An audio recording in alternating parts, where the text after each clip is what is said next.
Ah, yes. That's the sound of Big Ten football. The first true road breaks of 2024. Welcome to Lansing, Michigan. Not East Lansing. We are in proper Lansing. Yeah, Lansing proper, not proper Lansing. Oh, is that right? Yeah, it's Lansing proper. I'm learning so much. We're in central Lansing. Wherever we are here for Road Breaks. It's brought to you by Card Collector 2. We've got some cards, as always, from our friend in Grove City. Go down to that shop this weekend if you want to prepare for the Buckeyes game by opening some sports cards. There's college stuff, there's pro stuff, everything you could possibly want. We have been out to dinner at Lansing Brewing Company, and I will start the show by apologizing to Lansing, which I have dissed as the worst Big Ten brewings program, city program. I don't know what it is, but Lansing Brewing Company stepped it up. Amber Cream Ale is a 10 out of 10. I had one with dinner, and there's a few more in the fridge that I'm going to have. And I'm going to have one right now as we start the show. Yeah, it's pretty good. I am having the limited seasonal spring beer, which we're now in fall, so I'm hoping it's fresh. But it's the Kolsch from Lansing Brewing Company. I'm a big Kolsch guy. Mm-hmm. I like Kolsch's. I like the fact that it's one word that has 5 consonants and only 1 vowel. I'm a big consonant guy, just a big fan of consonants. Germany's for you. I've never been to Germany. I'm not German by heritage. I suppose I have a little. I'm mostly Hungarian. That's pretty close to Germany, right? I guess. Yeah, so basically the same. Is this a geography show? That's always been geography. Oh. It's like that meme. It's like, this is Ohio's moon, and they're like, it always has been. You know that thing? So we've got a bunch of questions from you. We appreciate it. We took those on subtext. We'll get to those as we go along here. Card Collector 2 sent us with a brand new NFL product. And I've got a surprise for Berm. So surprise. On it, which makes the licensed NIL Ohio State cards, they sent us one of their premium boxes. You can get that on their website. I believe I watched Card Collector 2 buy these in the Horseshoe a few weeks ago. So I think you can also get them there. I've seen them at Giant Eagle, plenty of places where you can grab these. Mm-hmm. And we also have 2024 Luminance. Oh, Luminance. And so Berm doesn't know that he has to pick whether he wants to chase a Jeremiah Smith autograph, which the most recent sale on that was $950, or if he wants the NFL box, which has 3 guaranteed autos of rookies. Is this a 2024? This is a 2024 product. So it's not a CJ Stroud rookie. There's no CJ Stroud rookie in here. I don't believe there's Marvin Harrison autos in here, but Marv rookies are in this box. So watch his face. He is currently in hell, and this is exactly what I was hoping would happen. He's got to pick, because I know if he lets me open the On It Ohio State box and I get the Jeremiah Smith, he's going to lose his mind. I'm trying to remember who was the NFL, who were the big guys in 2020. Caleb Williams was the number one pick in the draft. Drake May. I've not been able to tell. Are either of those two playing quality football at the moment? No. I don't think so, Tim. Look at him. This is the best start to road breaks we've ever had. Okay, so we got 84 cards in here and only 40 in here, but you get 3 guaranteed autos. What's the guaranteed? 1? There's 1 guaranteed auto, but you can also pull, my understanding, more autographs from the packs. I'm going with the Ohio State stuff. Okay. Because I believe in miracles. And today's the day for miracles. So you're pulling a Jeremiah Smith in there. He also has some inserts. So that was his first autograph on the market from On It, and that's why the prices are exorbitant. I think he has one from Panini now that was available on Panini Instant. So Berm has gone with the Ohio State box. I don't care if I get a J.J. Smith auto. I want just to support the Ohio State Buckeyes football program. Okay. And I'm going to find an auto that matters. Maybe it's a Big Willie style. Maybe it's a Big Willie style? Yeah, Will Howard. Sonny Styles or Will Howard? Wait a second. This is confusing. We're going to get to it no matter what, but it's going to be fun. Which one of those questions do you want us to answer? This is the pack. Oh, they all feel like sick boys. I guess they're 14. There's a lot of questions, so thank you if you're somebody who submitted them. We sent in a question or a request for questions a little over an hour ago, and there's about 75 responses, so we're going to try to do our best to go through them. I did see one earlier that I want to answer immediately. And the question was, if I hated Michigan State's press box food because it was cheap food or because it was not all I could eat. And I don't care about the volume of food. In fact, my appetite is pretty noticeably different than a year ago at this time. It is all to me about the quality of the food. And also, if you saw on Thursday on the Daily when I was showing off the meal ticket, I don't know how you can legitimately claim that a hot dog, a brat, or a stale pretzel is a meal. That's not a meal. Those are all like snacks. I would not consider it a meal, but I'm not the person who gets to decide what's a meal and what's not. Let's start here. What's Ross' shot of choice? I don't know. So we're talking about Ross Bjork, Ohio State's new athletic director, who we assume loves to party. He is not partying with us in Lansing tonight because we believe he's in East Lansing. I believe, again, similar to the way the world used to be. There's the east proper side, East Lansing, and then there's us, and we're not tear down that wall. There was Lansing. Somebody else on the Ohio State beat saw some of the comments about us wanting to do road beers with Ross Bjork, and well, he said that he would be willing to do it with the glass of bourbon. I said, well, great, I'll do that. So I don't know, but that's definitely a question that we would love to ask Ross Bjork, whether that's over beer or bourbon. I think there's a couple other questions about, he's a couple months into this and how we would evaluate the transition from Gene Smith and what Ross Bjork has done already. I think it's probably too early to make any sort of assessment about that. But I know from having talked to other people involved in business and fundraising and NIL, they really like the way that he's handling that stuff early on. There's a long way to go. You're going to get through his first, off-season signing day, NIL, new buildings and the next era of what college football looks like. That's all going to be determined. But I think the early returns are that people have enjoyed the way Ross Bjork is managing that position. Yeah. He seems like a guy who's really personable, someone that just is approachable, which I think is nice. I've covered Ohio State this is my 13th season now, I think, right? Because we started the same year. Yeah. So, and I didn't really have what I would consider like a friendly relationship with Gene Smith until like the last 2 or 3 years. And I think that Ross Bjork seems more intent on making himself available to everyone in the media circle, which I think is a good idea. The best card in Pack 1 looks to be this Caleb Downs. If you're a card collector, you probably know what downtowns are or whatever. This is that style. It's like a illustrated Caleb Downs card. You're not gonna be able to see it, but it's a cool looking variant. Yeah, a little foil on there. Looks good. Okay. We're off and running. There's a lot of questions, folks. We're gonna do the best. Is there a certain team's beat writers that are especially disconnected from reality while they cover their team? That's from Javante.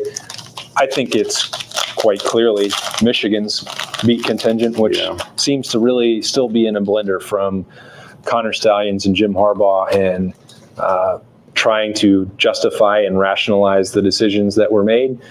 I thought the way it was covered a year ago was pretty embarrassing for them. And I'm still not sure that they've recovered. Yeah. In some ways, like I want to be like, okay, I get it. I get it. Your job as a beat writer sometimes is to promote the team you're covering and to.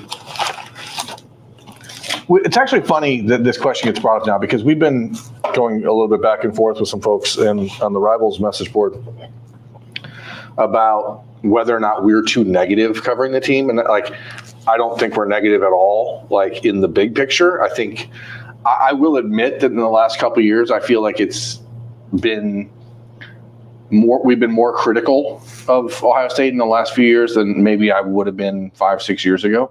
And I don't know if that's just because in general, like the world is crappy and everyone's in a bad mood all the time or whatever. But I do think that I feel myself at times actively trying to be more critical because I get sort of tired of people calling me a homer, even though Like, I fully admit that I grew up an Ohio State fan, and like, I want this team to win, and I'm rooting for these players and coaches to be successful. But the Michigan stuff a year ago was just, it was a different level of defense than I've ever seen a program get from its media. And I can only go back to the Jim Tressel stuff, and this was right before I started covering the team.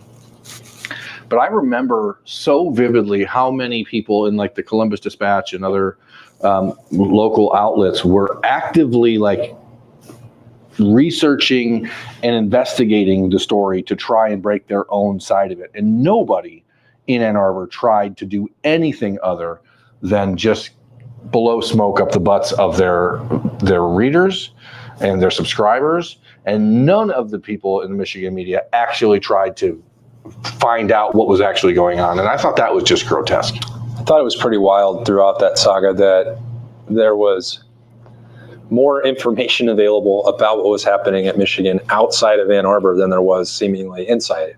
And I understand that if you cover a team, your primary sources are not going to be scattered around the college football world. They're going to be in that particular building. For us, that would be the Woody. For them, it's Schimbeckler Hall. Like, of course, you can only talk to the people you know.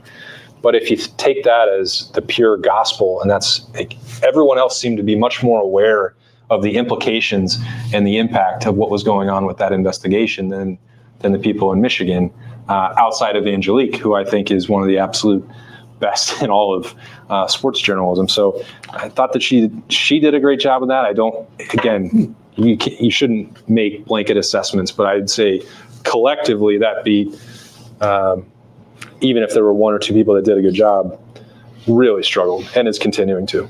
Yeah, and it's, I mean, we were on the field in Ann Arbor at like the, I don't know directions. This isn't a geography show, as we already talked about. But we were on one side of the field doing post-game video, and there were Michigan media members who were screaming so loud into their cameras to taunt Ryan Day. It's pretty strange. That I just don't understand it. It is so beyond the pale of what's considered professional.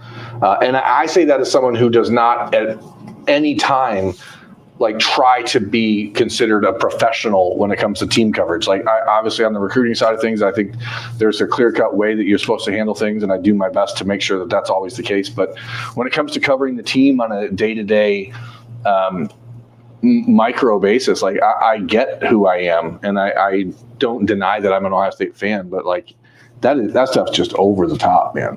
Over the top. Okay, there are 4 packs in Luminance. It is the 2024 product. They're still in their college uniform, so it's not the ideal thing you're looking for. I believe there's maybe some pen pal autos. Pen pals?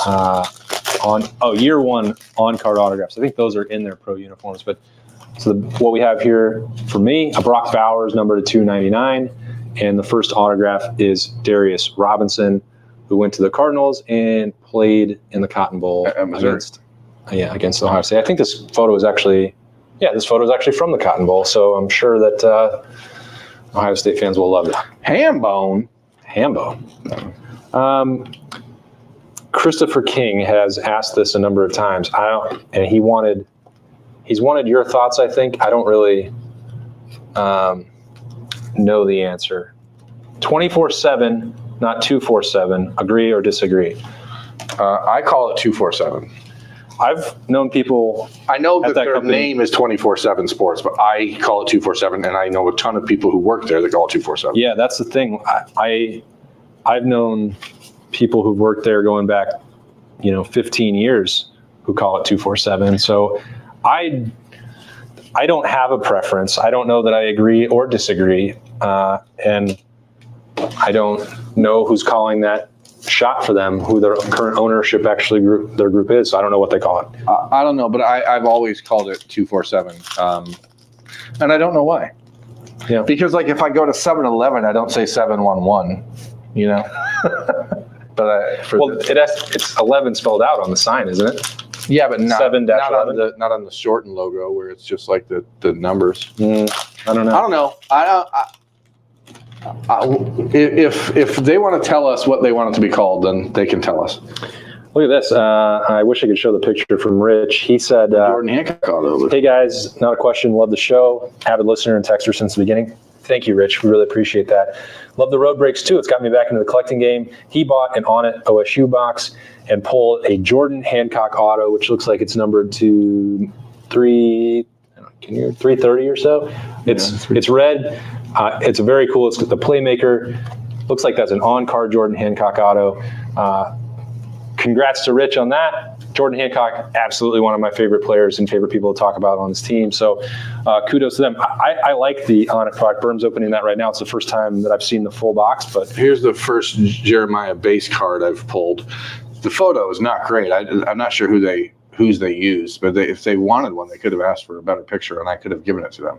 Instead, I see photos that I've taken ending up on random ass T-shirts around America. How did you feel about that? I don't really know how I feel about it. There's nothing I can do to stop it. So there is something you can do to stop it. That is it's kind of weird. I've gotten like 14 different Caleb Downs cards at this point. So I don't see it in here, but I know that this question was asked earlier. And it came from my man, Steven Steen. And he wanted to know if you would definitely take Justin Fields over Will Howard, how many times? He said, because I think the way he phrased it when he reached out to me earlier was, you would take Justin Fields 10 out of 10 times, correct? Over Will Howard. And I think, yes, I would definitely take Justin Fields. But I do think that there's an interesting argument that can be made. There's several questions in here like this, which made me think about it. Like from Andrew, who's saying, would the Buckeyes be better off if it was Quinn Ewers in year 3 versus Howard now? Ohio State's offense, I think, would look different. It would certainly look different if you had Justin Fields. It would definitely be different if you had Quinn Ewers. I think the way that Chip Kelly and Ryan Day have designed this offense is built around what Will Howard does really well with rushing ability, decision-making in the RPO game, and really, I don't know, seemingly through 3 games, really good accuracy on the short and intermediate passing game. If he can get better deep shots, Bill's talked about that throughout the week. He asked Ryan Day about it on Tuesday. That takes the offense to a whole nother level. But, I think any of those situations, we would be looking at Ohio State's offense differently depending on who that quarterback was. It goes back again to what Ryan Day has talked about with the extraordinary traits of those quarterbacks. Justin Fields could really do everything. And the thing that I'll never, ever forget were the throws and the toughness against Clemson in the Sugar Bowl. Not only could he probably operate that RPO game at a high level, he could stretch the field, and he could really burn. We're still seeing what more Will Howard can do for the Ohio State offense, but right now it's clearly been designed to maximize what he does well. Yeah, and I'm going to sound like I'm poo-pooing the question, but they're so different and what their best skills are. Like, Justin is so freaky athletic that he could get away with making mistakes at times because he could correct them almost without trying. But comparison is the thief of joy, Steven Steen. Okay, it's 2024. It's not 2020. Justin Fields was great at Ohio State. Will Howard is going to be a Heisman finalist, and so was Justin Fields. So I think that it's a good. Justin's playing pretty well for the Steelers. A good thought, exercise, but I don't know that it's even worth comparing, because the only comparison that really matters for Ohio State and Will Howard is how would he compare to Kyle McCord from last year? And because that's the only thing, that's the real conversation. Even the Quinn Ewers conversation, like Ohio State wouldn't. I don't see a scenario where Quinn Ewers would have still been at Ohio State right now, one way or the other. Right. So the question is, how does he stack up to what Kyle McCord will do for this team? And I think that the Kyle McCord transfer / Will Howard transfer in is that really rare situation that worked out best for everyone. And I think Ohio State fans should just be grateful that they got a really good quarterback in Will Howard that is just scraping the surface of what he's capable of. I'm into the final pack of these. Have not got the auto yet. Another Caleb Downs and Emeka Ibuka. I've gotten like every one of those guys. Have you got any of the blackouts or any of the cool inserts in that other than the first downs you pulled? There's a couple There's this insert on the Mecca. Is this the blackout? That's just a foil. No, the blackout is a all black card. While Berm is scrolling back through there and he's going to find his auto, David sent in a score prediction of Smiling Trestles 31, Frowning D'Antonio's 13. Joel Scott has Ohio State winning 45-10. So thank you guys for sending in some scores there. And I think Brian's got a question here that's pretty interesting as well, which is there an actual non-trivial portion of the Buckeye fan base that has been disappointed by the first 3 games? So I feel like every time you guys pod, you're trying to act like this is a real thing and you're the only ones being positive about the team. Everyone online is like this too. Do people just imagine that there's a bunch of people that disagree with them so they can have an exasperated take about how there's all these people on the other side of the argument when there aren't any such people? It's like when Angel Reese was mocking Caitlin Clark and literally no one was giving her crap about every other commenter was trying to act like they were the only ones not. I don't know what the end of that is, but some words I can't say on this. I can tell you from subtext and from other places, I don't know how to put a number on what would be a trivial amount of the fan base.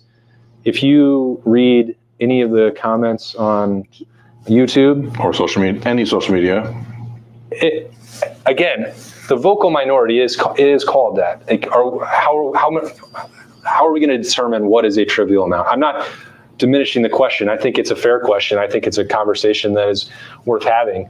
But there are people after every game, and especially you say after 3 games, after week 1, after the first half of the first game, the comments and mentions and feedback we were getting, and maybe that's the issue. Like the people that are engaging and commenting generally are you don't reach out when things are great to say, hey, A-Ward Sports, this Ohio State team is awesome. I'm really enjoying it. Like Quinshon Judkins is amazing, and Chip Kelly's doing all the things that you hoped he would do offensively.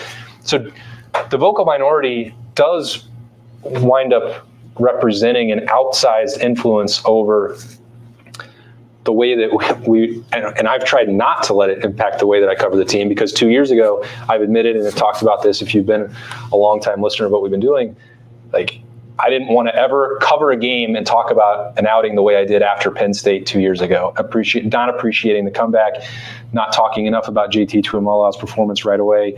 Like, I don't want that to happen again. And so I've stopped looking at as so much of the comments, because if that's not representative of the fan base as a whole, and it may well not be, probably isn't, then I shouldn't be letting that, perception impact the way I'm talking about this team. Yeah, I feel, again, I fully admit that I'm a fan of this football team and have grown up my entire life rooting for this football team. So I know that I can be sort of a slave to the moment when it comes to how things are exactly on game day, and especially the majority of any perceived negativity that we express typically comes out in snap judgments.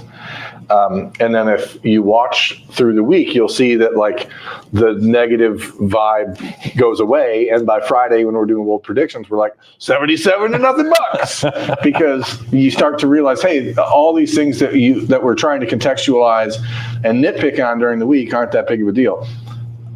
My opinion and sometimes they are a big deal. Yeah, sometimes they are. But most of the time, my immediate perception is clouded by a deluge of negativity that I see on social media or on the Rivals.com message board or talking to my brothers or that Jamar Chase numbered card I'll take.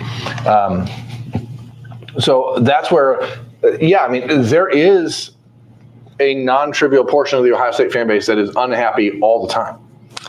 And now I guess we can get argumentative about what is a trivial number versus a non-trivial number.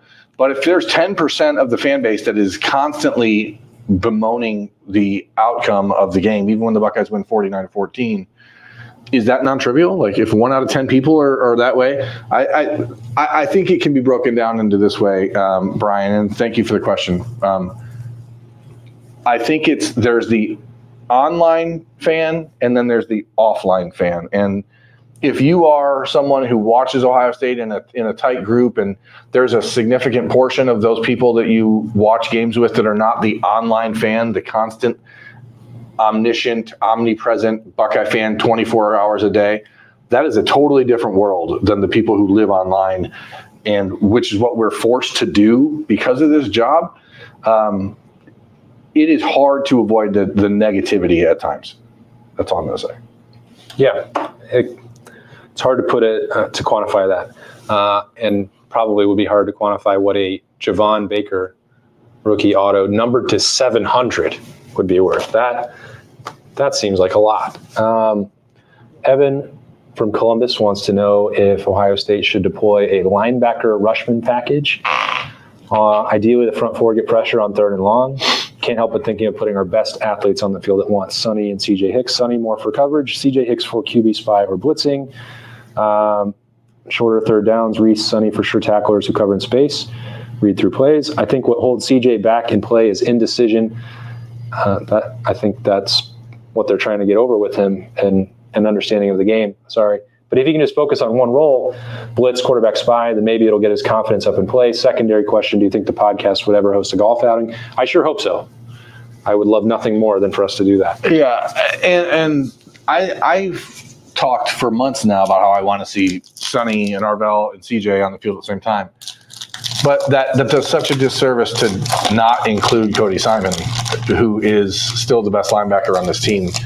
And that's not my opinion, and that's coming from the people who are making the decision every week about who's to play. So Cody Simon, when the Buckeyes are in a position to be able to play 3 linebackers, I think you're going to start to see that, especially heading into next week against Iowa. You'll see a lot of Cody Simon, Arvell Reese, and Sonny Styles on the field at the same time. So you'll get a little bit more of that, but so much of what the Buckeyes do with the linebackers and how many they have on the field is situational, and it's not always something that makes sense to have 3 guys on the field. I liked what I saw from the actual rushman package last week when Caden Curry was not ejected. There were multiple times when they ran that. Sometimes they put Jack and JT on the inside. Sometimes they had Caden Curry and Caden and Jack on the inside. So you can mix those things up, but I think the point here is that Ohio State can do a better job of getting its real havoc creators on the field at the same time. Yeah, I think the other part of this is you could ask Arvell Reese to do some of the things that were described there for CJ Hicks, and he's, I think, instinctually reading the game, understanding it right now. As far as he's come, to try and create a package to get CJ Hicks involved is probably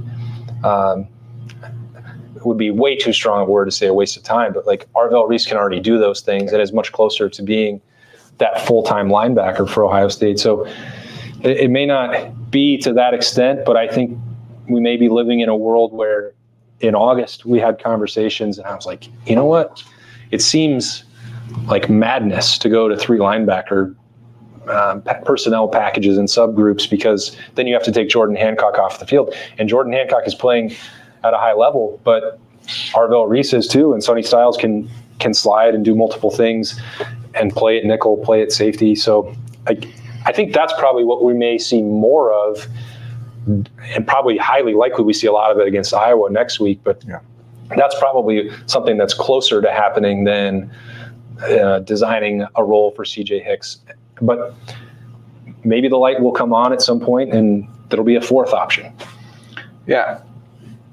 Again, this is where we'll see responses from parts of the fan base who get sick and tired of hearing the same conversation over and over again. But when you have a guy like CJ Hicks who does one thing really, really well, and for CJ right now, that's blitzing and getting after the quarterback, find a way to let him do that thing. Yeah. And I don't care how that happens, just find a way to do it.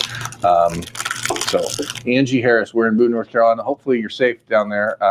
Lots of flooding in North Carolina today. I know the App State game has been canceled for tomorrow because of the hurricane impact there. So hopefully no major problems for you personally. Kevin F. asks, how concerned am I about the slow start to 2026 recruiting? And that's something that I think is a almost intent. I'm going to tell you, when I talk to the Ohio State coaching staff, there's not a single guy in that room or on that staff that is worried about 2026 recruiting right now. And I think that as the NIL era continues to unfold and we start to see more late movement from players around the country, I think you're going to see the recruiting class, especially from Ohio State, build slower and slower every year, and it's done intentionally. I don't think that they, unless you're dealing with in-state players, guys like Tavian St. Clair, for example, there's not really a lot of value in getting a guy in your class early at this point, because all it does is give him and his family and his representatives and his agents more time to just drive up the price. So, Ohio State. Or you have to start paying them. Or you have to start paying them right away. And, Ohio State has one commitment in the class of 2026. It's Chris Henry Jr. So by that account, they're doing pretty well because they have a 5-star average among their players who are committed in 2026. And no one else can say that. But definitely you're going to start to see that probably more towards the end of November, December. But the Buckeyes' focus right now still have the number 1 class in the class of 2025. The focus is making sure that everyone that's in that class stays in that class. And so we're going to see conversation a lot about Naeem Offord, who will be back at Auburn this weekend. Not going to be at Ohio State next weekend. His brother, who's a running back for Tulane, is playing at Alabama Birmingham, which is his hometown. So the whole family's going to be there. So they're not coming up to Columbus because his brother's in town. The family says they're going to be in town for the Nebraska game. We'll see. This is college football recruiting now, and you have 26 commitments. The Buckeyes have really, if you look around the country, you'll see decommitments happening and flips happening and all that kind of stuff from pretty much everyone. The Buckeyes have avoided that for the most part because they're focused on making sure this class wraps up before they spend too much time looking into 2026. And again, I think you're going to see that happen more and more for the Buckeyes over the next couple of years, where they are trying to figure out when the right time to really bring someone on board is, because every day you're committed and not signed is another opportunity for the price tag to go up, and nobody likes that. Nobody wants that. Nobody wants that. I don't think a combination of Ray Davis, Javon Baker, and Darius Robinson is what you're looking for from your 3 autos. Ray Davis just scored his first NFL touchdown on Monday. Angie Harris, going to go back to her in Boone, North Carolina. She said, with all the weather and Helene, her power and water are out. Oh, boy. What are the things you like to stock up on? Fun things, not just basics like water. And what do you do to pass the time? If the power was out? Yep. Well, I would hope I was able to keep enough beer cold. So I would be well stocked up on that front. I don't know. What else do I do for fun? It depends, Angie, how many people you got in the house? You got kids? If you have kids around, it's a perfect time to play board games. Yeah. What board game would you play? What board game would I play? Remember Stratego? Uh-huh. That's what I would want to play. You're going to be hard up to get people to play that. Yeah, but I wouldn't get people to play. But I hate playing like Monopoly with people because it takes forever, and it takes less time than Stratego. Not for me. Oh wow, because you're so good. I'm a dominant Stratego. I'm a dominant strategist. Strategist. We like to play the game of life in my house for some reason. I don't. You know what else I really hate, Angie, is the stupid Uno. There's like a Uno Go game or something where basically it shoots out cards at you the whole time, and it is miserable. And Angie's my wife's name, so I feel like I'm talking to her, and I hate that game. I don't want to play it anymore. I don't like it. So can we never play that stupid game again? And honestly, the game of life isn't fun either. Can you teach your kids how to play euchre?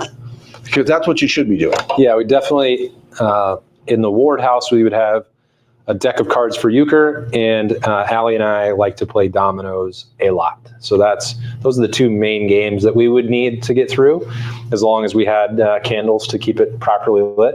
Yeah, and if you don't have kids, let the candles blow out. You know what I mean? What does that mean? Oh, got it. Stephen Steen said he thinks his question is top notch, but if you don't say it is from Lane Kiffin Enjoyer, he'll unsubscribe. Bye. Austin hates Lane Kiffin. He knows. I love him. He has taken it upon himself, Stephen, who I really enjoy all of our communications. He's been a longtime supporter of what we do here. He's come out to a few of the events. We've had beers, had conversation. I don't know why he has decided to, hopefully, ironically, embrace Lane Kiffin as what he calls the future of college football. Mr. Steen, he has been coaching in college football for 15 years. That's like calling Dippin' Dots the ice cream of the future. He's had plenty of time to establish himself as the face of college football, and he's mired at Ole Miss. Justin Gretschny says uker is the best. This is on the YouTube comments. And true players use 6 and 4 to keep score, not 5-5. Have you ever seen anyone use 5-5? I've never seen a 5-5er. Justin, you're playing with people who shouldn't be playing euchre. Okay, if they're telling you to use the 5-5, you tell them to get the F out right now. No respect for that. No respect for that person. A 5-5. I've actually never seen that. No, me either. I was taught to play. My in-laws came down to visit Allie and I when I was covering Tennessee when Lane Kiffin was the coach there. Steven Steen, and that was 15 years ago. Yeah, and immediately I started just destroying my in-laws, and I was like, "This is the game that you guys play up there? It's so easy."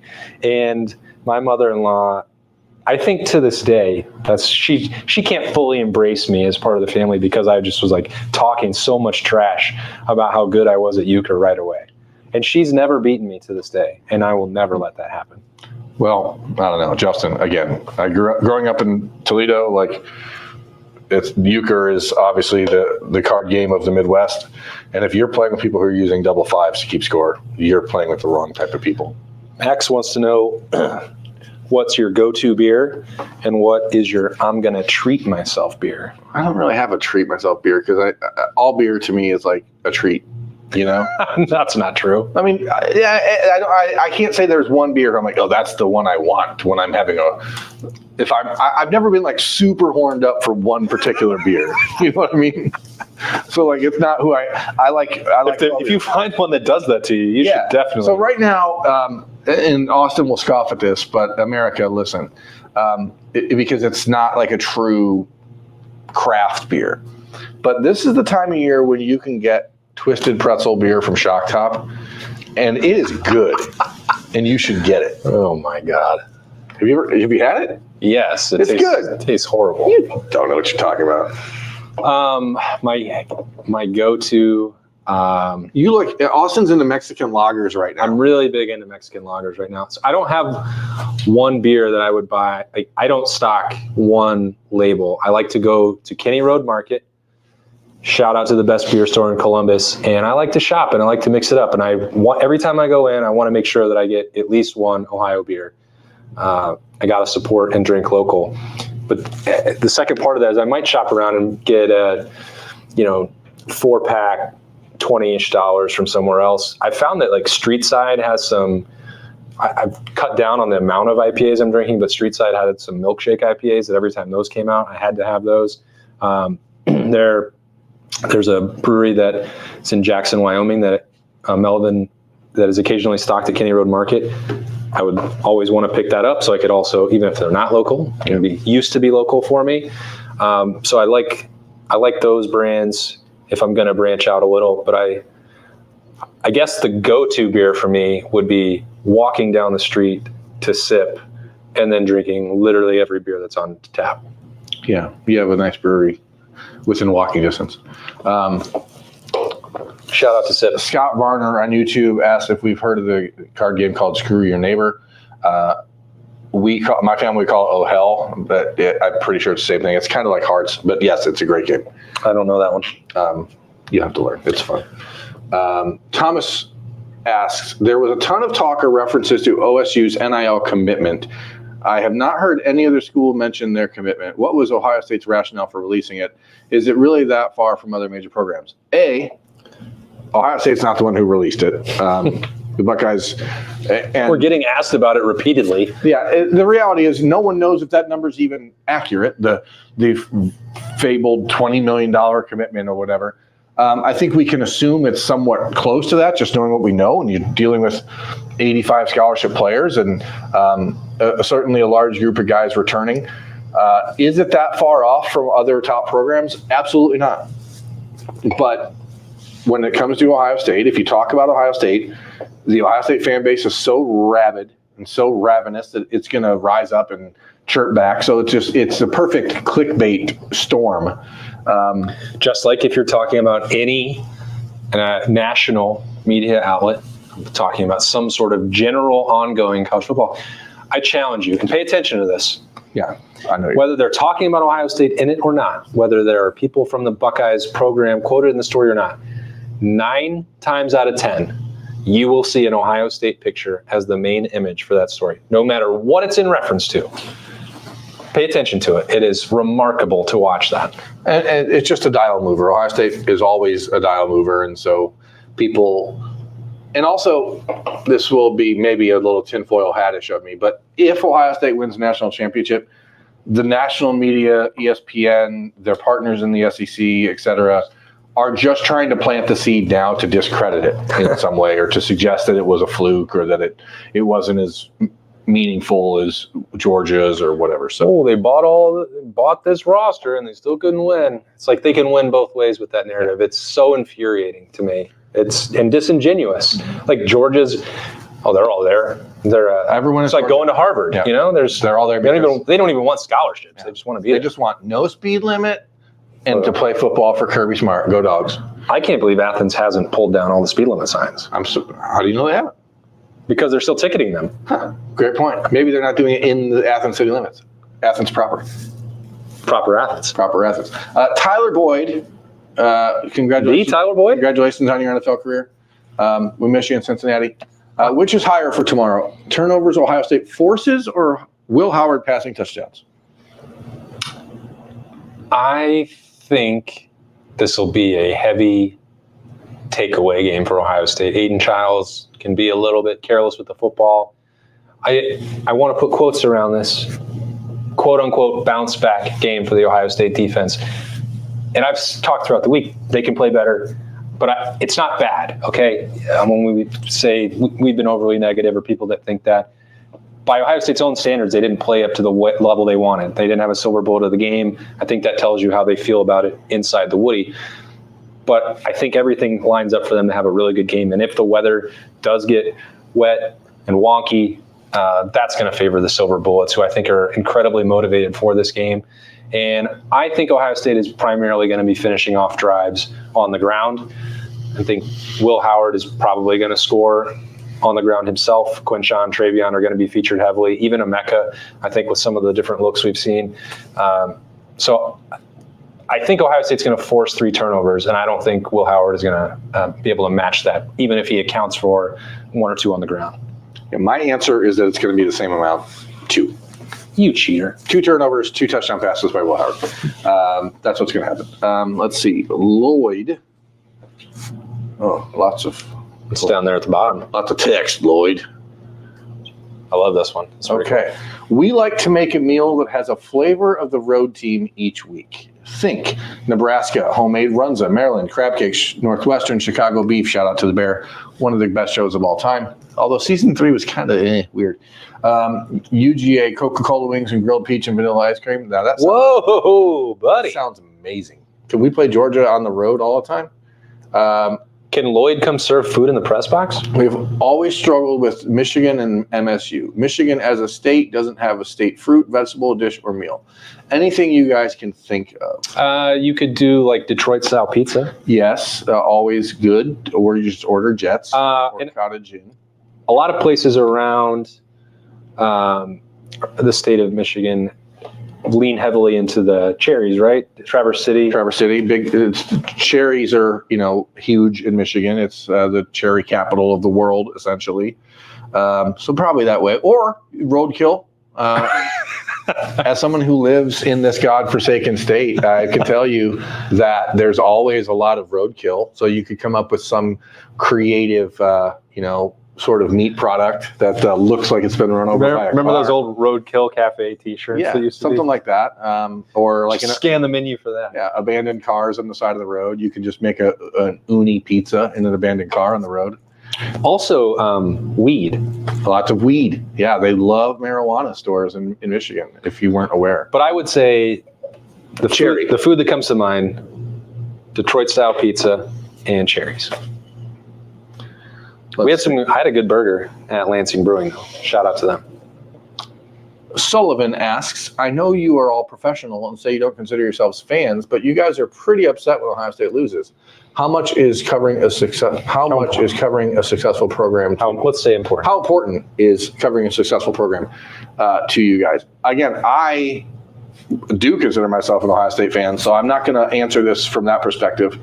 But I will say that I've regularly wondered how people who cover programs that don't win every week find enough GAFS to do it, because But I don't think that they do. But like, if you're doing work like this, and obviously it's a great job and we're super fortunate to be able to cover sports for a living and talk about it. But if you were doing that and nobody was listening and nobody was reading and nobody was interacting, I don't know how long I could go doing that just to say I was doing it, because I don't think it would be fulfilling at all. I get upset when Ohio State loses because I care about Ohio State football.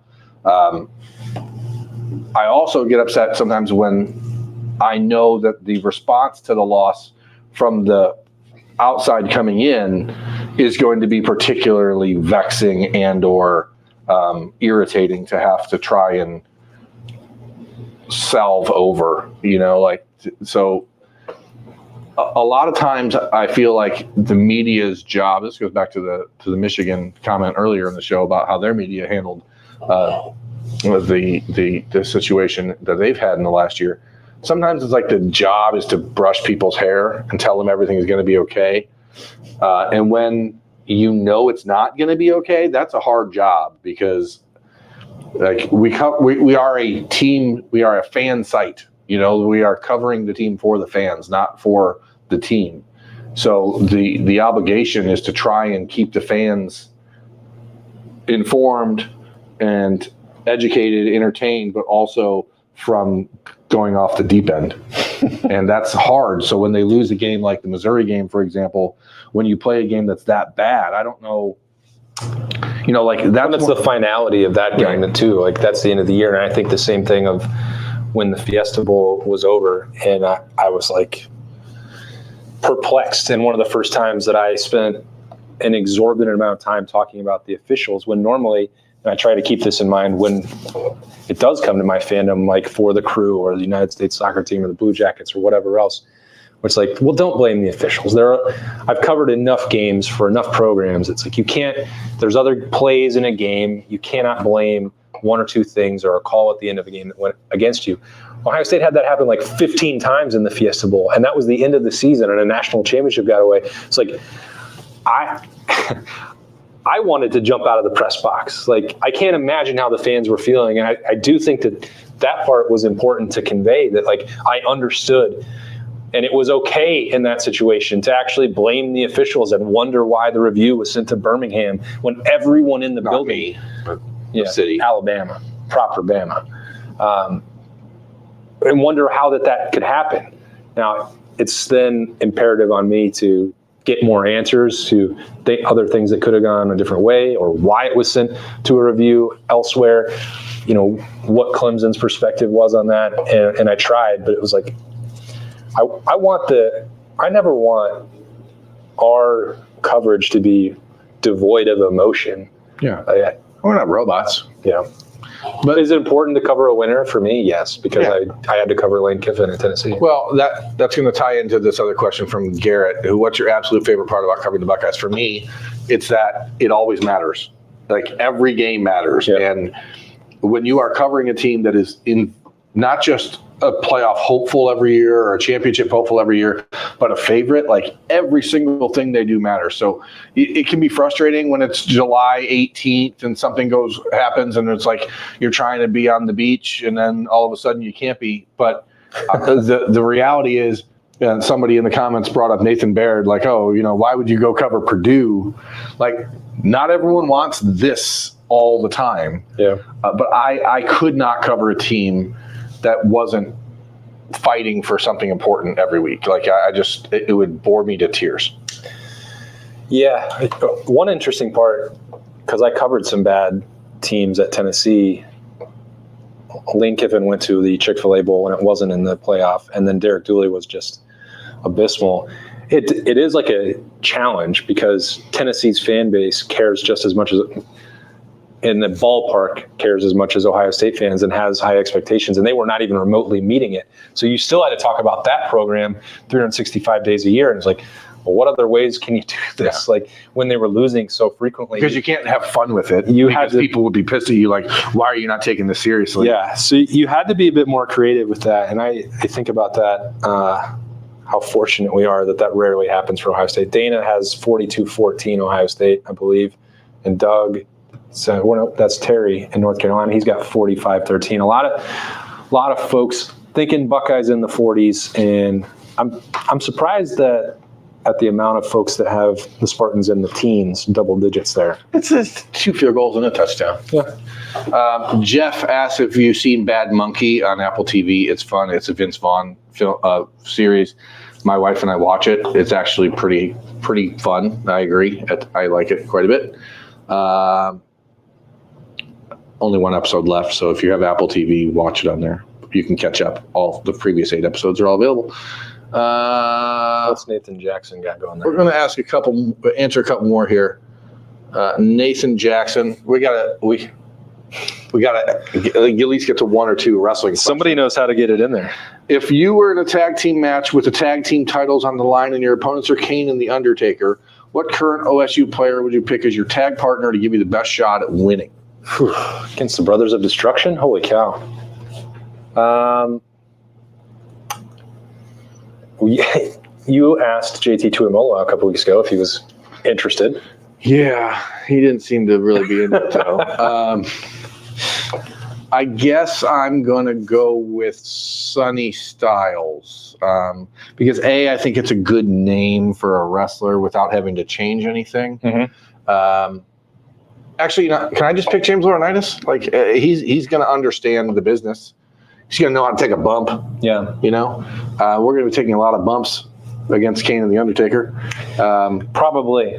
How did we get to have the titles, though? That's what I want to know. No, I think that the Brothers of Destruction have the titles, and we're trying to win them. Oh, yeah. I mean, this might need to be a lopsided match. I don't know that anybody on that. I'm taking Josh Fryer because I need size. I need strength. I know that he understands the business. I was delighted this summer when I found out that Josh Fryer and several other offensive linemen they were giving each other finishers. They were working on wrestling moves while there was a recruiting camp going. Important to make sure we clarifying. Yeah. I'm clarifying. Okay, calm down, bud. Holler. And that was a wonderful development. And so I know that he can get it done, and hopefully he will stay in the ring for the entirety of the match so that I don't have to tag in. Yeah, I'd be like a really good, like, outside of the rope, hanging out on the apron, like pretending I want to be tagged in guy. But then, like, every time he you're going to turn heel? No, every time he came over, like, I'd slip somehow. Or yeah, you're suddenly I turning just go to the heel crowd. on James. Yeah, great. Steve wants to know, or if he's trying to decide if he's worried about linebacker play and if he should venture out to the new BW3 in Grove City or not, given the weather. You should not be worried about linebacker play, and you should not go to BW3 ever. Yeah, I mean, you live in Columbus, man. You don't have to go to BW3. There's Roosters is a fun, casual joint. There's one in Grove City. I was just there 2 weeks ago with our friend Card Collector 2. Yeah, never go to Buffalo Wild Wings. But I appreciate you calling it BW3 because that's the old school Ohio in me, where we used to call it B-dubs, and people are like, "What are you talking about?" Anyway, another wrestling question: who needed to win more, Hangman Page versus Swerve or Ryan Day versus Michigan? I don't know what that means. Nobody in the world needs a win against more in a specific situation than Ryan Day against Michigan. Who is Hangman Page and Swerve? That's AEW. Oh God, yeah, we're really nerding out. Ben, you gotta hit me back here on Subtext. Is AEW your primary? Like, it's just not a good show. WWE has got it absolutely going on right now. It has never been better. And I'm not just quoting Triple H in the commercial. Forever. Together. 44-13 for Michael. Final question that we got you here. This is from Doug.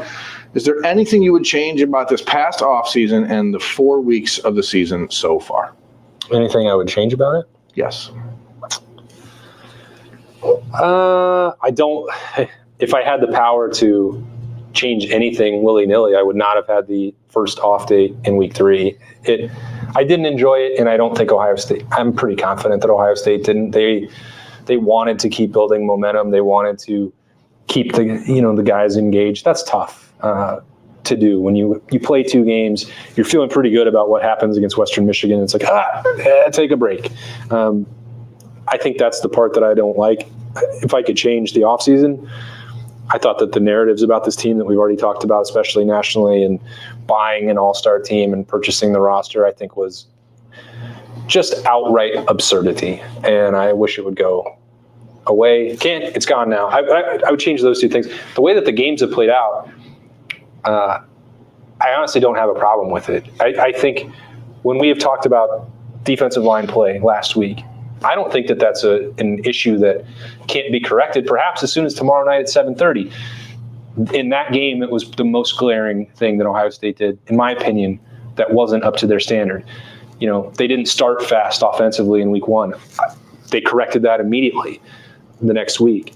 I don't think there's been anything that's happened in those 3 games that it's like, this happens, maybe outside of special teams, but I don't want to talk about special teams right now or ever again until it's positive. But I don't think that anything has happened in a trend over those 3 games that would be like, Ohio State doesn't have this ability to find the next level or to win a national championship because of this. So I think when you zoom out and you look at big picture for the first 4 weeks, for the duration of the offseason, and they've been incredibly healthy. They've also managed injuries a little bit differently so far, knock on wood for their sake. I don't think you can ask for more. I think it's worked out very well for them so far. And even when there's been things that we could nitpick on, I don't think that they have not yet proven to be long-term issues or things that they can't improve on. Yeah, I mean, obviously you'd want Ohio State to win 72-0 every week and be. I don't want that. You'd be bored if that happened, even as a fan. Kinda, but then I wouldn't have to sit and wonder what's wrong with the defensive ends? Why aren't they doing this or that? But I don't really. There's not really anything I would look at these first couple weeks and like, oh, that's a glaring issue. If we go to the offseason, if there's something I would change, and this is going to sound harsh. Are you ready? You ready? I'm ready. Ryan Day should have fired Tony Alford and moved on from him in January instead of letting the narrative get spun that got spun in March, both with, and obviously it ended up okay. But if there was any vibe or feeling like, hey, it's time to move on, then you should have moved on. Yeah, and I think perhaps if there's one thing Ryan Day got caught flat-footed on in this offseason, that was it. And again, I've said this before on shows, but if you feel something's going to happen eventually, it may as well happen now. And there was clearly a desire on both sides to move on. And I say this as someone who loves Tony Alford and has a great relationship with him, but it would have been better for all sides probably had that not gone that way. Because Tony Alford put in 9 years at Ohio State, and it's unfortunate to me that he's never going to be welcomed back by Ohio State fans in any way. And that's going to be a tough one to handle. So if he had been let go in January and then ended up becoming Michigan's running backs coach, people would be like, hey, I get it. You got fired. They let you go. You had, you're doing what's best for you. The way that played out, I think, was just shitty for both sides. It didn't work. So I guess that's one thing I would change about the offseason, just because I don't like what it did perception-wise to both of them. So you make a great point. The only counter I would make to that is the timing, I think, is what allowed Ohio State to hire Carlos Lachlan. Yeah. And he was not. Ryan Day made a point of this. There's 9th or 10th guy that they talked to. And we know that there were multiple people that either wanted the job and couldn't get it contractually, using it for leverage. It was offered and extended to other people before Carlos Lachlan. If there was, and I had said, and I remember, I'm not rewriting it. I had said in December and January when they had hires, and in March when that job was open, it needed to be filled with urgency. The fact that Ryan Day took his time and waited till the midway point of spring camp and was not concerned about that, allowed him to hire somebody who, by everything we've seen so far, on the field and off the field, Carlos Lachlan has been an A-plus hire. So would that have happened in January? Maybe not. There's no way for us to know. But I think if we say, could that offseason have been improved or done differently, I don't know who the running backs coach would be if they had done it that way. So that actually worked out. And Ty brings up another point, like Ty on YouTube, like you have that situation, right, that you get sort of caught off guard. Then you have the Bill O'Brien situation where you get caught off guard and you end up with Chip Kelly. And so, like in both cases, I think Ohio State did what it always does, which is land on its feet, but also land on its feet, but then land like this. And like looking up at the sun and looking more beautiful than ever. So very cool. But I guess again, this is the personal side of our job in this business. Like I really genuinely like Tony Alford. Yeah. And like there have been, John Cooper has an office at Ohio State. Okay. Like the guy is still welcome there forever. And he not only got fired as the head coach at Ohio State, but got fired after just embarrassing seasons to end his career. And he still has an office there. Like Tony Alford spent enough time there that you would hope that he would have had the chance to come back and be like respected and welcomed home by people. And that's not going to happen. And I think that sucks. Last question. This is it for real. We got to wrap it up because I'm out of amber cream ale from Lansing. John asks, you pull up to the hotel. You and Austin are sharing a hotel room. The front desk says, just to confirm, you wanted 2 queens? You reply, yes, which we don't. We never do 2 queens. We do separate. We already have our own We have queens. 2 suites. We have a room. We always get a room with 2 suites, 2 bedrooms. We only have smoking rooms available. We have a non-smoking with 1 king. Which do you choose? And when do you choose the single king? Is Austin the little spooner on the floor? Here's what would happen, John. And I appreciate the attempt at humor. We're 2 hours away from my house. I would just drive home and come back tomorrow. It's too late now, bud. You've already had 3 beers. It's Michigan. There's no rules. We would burn the hotel to the ground. Yeah. No, we would just get another hotel. Oh, yeah. Probably that. That's what we do. It is a little levity. Thanks for that, John. We hope it's not ever going to come to that. Once upon a time, we did have to share 1 room with 3 people for a week at the Rose Bowl. Yeah, but there was no bed sharing. And that was under Poor Nick Clarkson. That dude had to sleep on the floor for a week in a hotel room. And I'm going to tell you, folks, by the end of that week in LA, it stunk. That was different ownership, though. That was not the podcast. Let me assure you. That was a stinky time. And I'm not just talking about the smog in LA. That room, after a week of myself and Austin and Nick Clarkson, gross, man. It was gross. Send word. All right. 2018 was a wild time. Thank you for all of you who wanted to hang out with us on a Friday night. I hope you have a home beer with you. And I hope you have a great weekend watching Ohio State. Thank you so much to Card Collector 2 again for sponsoring Road Breaks with us. Could have gone better. Luminance didn't exactly bring the goods for us, but we'll be back. My auto was Will Kazmarek. Oh, did you? By the way, did you not tell the people? I did not. That's the On It stuff. You can get that. Cool cards. It's worth chasing the JJ card if you can get it. Yeah, I mean, based on those prices, you might want to because he's a pretty special player. He and the rest of the Buckeyes going to be out at 7:30 Spartan Stadium. We will have full coverage for you all weekend long on the podcast. Thanks again for joining us. Head down to Grove City. Check out Card Collector 2. Enjoy the game. See ya.